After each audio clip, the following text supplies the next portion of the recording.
What's up guys, the Apple event just ended and I'm going to be breaking down everything you missed when it comes to the new iPhone 14s, the Apple Watches and the AirPods. We're going to do all of that in under 7 minutes, so let's get into it. The first thing we got was the brand new Apple Watches. We got the Series 8, the SE and the Ultra. Now the Series 8, I'll be honest, I'm not that impressed. Pretty much the same thing as the Series 7, same design. Nothing's new. The only real good features that we got were a couple of health things here and there. For example, crash detection. If you crash into another car, it alerts you, it calls SOS, all of that stuff. The second thing was some like temperature stuff for women, which is just boring and I'm not even going to get into. And apart from that, we just got some really good battery life features. For example, low power mode, which extends the battery life for even longer. But generally, there's nothing much new to it. In terms of design, we've got Starlight, Red, Midnight. Really is nothing special. The GPS version costs $399 and the cellular version $499. These are in US dollars. Next, the Apple Watch SE 2. Okay, so you guys know the Apple Watch SE, the cheaper Apple Watch, more affordable to everyone. Well, Apple decided to upgrade that this year. Again, I guess it's the Apple Watch SE, so I can forgive them for not really giving us that many features. But essentially, it looks like an Apple Watch Series 4, Series 5 with the slightly thicker bezels. It comes in silver, midnight and starlight. It's ever so slightly faster, but that's really it. £249 for the GPS version, and if you want cellular, you got to pay £50 more, which is what I would recommend, £299. So not bad for a startup watch. But the main thing that we got in terms of the watches, the new design after so many years, finally, the Apple Watch Ultra. Now, though it is a new design and it is cool to see this, unfortunately, it's very much targeted to those in the outdoors, climbing up mountains, going underwater. It's a very, very rugged watch. It is made of titanium. There's a titanium enclosure. It has sapphire crystal on the front display, and it comes in these sort of different rubber, elastic kind of bands that are made to survive any kind of rural outdoor atmospheres. It has a larger digital crown which you can use when wearing gloves. It has an action button on the side which can bring up really cool things like the compass. So if there's any sort of areas that you walk through, it pinpoints those locations to find your way back so you never get lost. So that within itself shows that it's very much targeted to a certain audience. Along with that, Apple's partnered up with some underwater deep diving companies who have helped create apps where if you deep dive underwater, you can actually see how deep you are, all of that kind of really cool stuff. But though it is a new design and it's fun to see, it's not the best looking, and I wish Apple would have bought this more boxy design to the regular Series 8. It comes at a hefty $799 US dollars, and in the UK it's worse, it's £850. So I don't know if I'd go out there recommending this to people. I think some people might even just buy this for the new design, but generally it's very much a different kind of watch. Now, AirPods.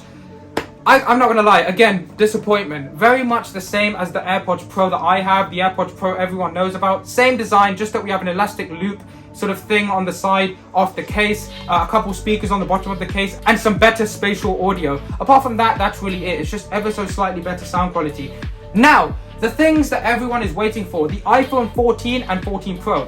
First, the 14s. These are the cheaper iPhones. Now the 14s are successors to the 13s. That includes the 13 and 13 mini. Instead of the mini, Apple decided to get rid of that and make a Plus. So instead of having the iPhone 13 and 13 mini, we now have the 14 and 14 Plus, which I think is a really good idea, because for those who always wanted the bigger iPhone, instead of going for the Pro Max, you can now just buy the 14 Plus, save some money. Now you wouldn't have to have a bunch of features you would never use, like an extra camera, stainless steel, which actually just makes the phone heavier. So those two phones are really cool. They still retain the notch from the iPhone 13 and have a very similar design to it. One very interesting thing, they still have the A15 Bionic chip. So Apple didn't actually upgrade the chips in them, which I think is very, very weird. Would it actually be better off buying an iPhone 13 instead of a 14? Maybe. And I think the only reason to buy the regular 14 is if you want that bigger Plus device. So that's the iPhone 14. Nothing too special about that, apart from a couple features like action mode in the video camera, which stabilizes the image, and no SIM tray in US models. So those living in the US will actually be using eSIMs now, which I think is very interesting.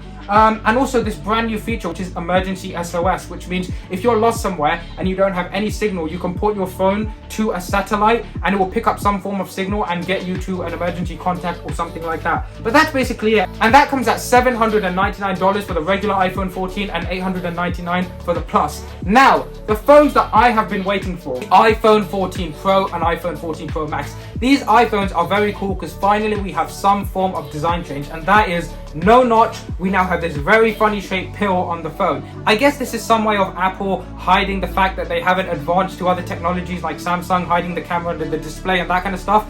But this pill shaped cutout on the iPhone is actually useful. And by that I mean, if you get a phone call or if you get any notification, the pill actually spreads out and it sort of integrates with the hardware, which I think is really nice. But generally speaking, it does have 3 cameras. Now the cameras are redesigned, which means that we now have a 48 megapixel main camera as opposed to a 12 megapixel one from the 13. So that's going to increase the sharpness in photography. Along with that, lenses are slightly bigger, which means we're going to allow for more light. But that's kind of it. We do also have a 12 megapixel ultra wide, and the display of the iPhone does go up to 1600 nits of brightness, just like the Pro Display XDR. So you're going to get those extra sweet, crispy and bright videos when watching HDR content. Now it does have the brand new A16 Bionic chip, and that is a 4 nanometer processor. What does that mean? It just means it's ever so slightly faster. I doubt people will even notice it. Apple's comfortable putting the older chip in the iPhone 14 and 14 Plus, so the A16 I don't think is going to be that big of a deal. Apart from the fact that this chip will be able to power the cameras in this phone, along with the 12 megapixel regular sensor at the front. In terms of this new iPhone, I think it's interesting. The biggest way to tell it's the new one is of course that pill-shaped design. Apart from that, the phone itself, the camera department has had some major changes with the 48 megapixel camera, but we do have to test that out and see if it really does make a difference. It does come in some pretty cool colors like that new purple, the space black, which I honestly thought was going to be a matte black until I saw it on the website and realized it's like just a slightly more brown version of space gray, which I'm not too sure about. It does start at $999 in terms of US dollars, and I think the 14 Pro Max is $1199 when it comes to US dollars. So some interesting devices at this year's Apple event. I think they're going to be things that we do need to test out and see what they're capable of. Generally, I'm not too overwhelmed. It's not the most exciting thing in the world. Yes, it is Apple season, the iPhone season. It's always exciting, but the phones themselves, they're okay. But soon I may be getting these in and unboxing them. So if you want to see that, make sure you like the video, subscribe to the channel, and comment down below what did you think was the best thing at Apple's event. And do you think that Apple messed up when it came to the Apple Watch? Should they have given us a redesign with the Series 8? Thanks a lot for watching, and I'll see you guys in the next one. Goodbye!